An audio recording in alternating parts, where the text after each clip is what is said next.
নিরামিষ কচু শাক রান্না করার জন্যে কচুগুলোকে টুকরো টুকরো করে কেটে ভালো করে ধুয়ে নিয়েছি। এবার একটা কড়াতে অল্প জল দিয়ে ঢাকা দিয়ে ভাপিয়ে নিয়েছি, প্রায় সেদ্ধই করে ফেলেছি, জল ঝরিয়ে রাখছি এগুলোর। এদিকে সর্ষের তেলে দিলাম আমি তেজপাতা, শুকনো লঙ্কা ফোড়ন, এগুলো একটু নাড়াচাড়া করে দিয়ে দিলাম গোটা মৌরি, দিলাম চিড়ে রাখা দুটো কাঁচা লঙ্কা, থেতো করা আদাও দিয়ে দিলাম। এর মধ্যে এবারে দিয়ে দেব সেদ্ধ করা কচু শাকগুলো, হলুদ দিলাম, দেবো একটুখানি নুন, একটুখানি ভেজে নিলাম। তারপরে তো দিলাম ধনে গুঁড়ো, অল্প দেবো জিরে গুঁড়ো, তারপর দেবো একটুখানি চিনি, কারণ নিরামিষ কচু শাকে চিনি লাগবেই। ভালো করে একটু ভেজে নিয়ে তার মধ্যে দেবো ভিজিয়ে সেদ্ধ করে রাখা ছোলা দিয়ে দিলাম। এগুলো একটু ভেজে নেব।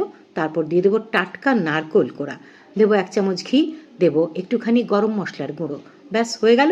সবটাকে ভালো করে মিশিয়ে নিয়ে একটুখানি লেবু পাতা ছিঁড়ে মিশিয়ে উনুন বন্ধ করে ঢেকে রাখবো। তৈরি হয়ে গেল সুস্বাদু নিরামিষ কচু শাক।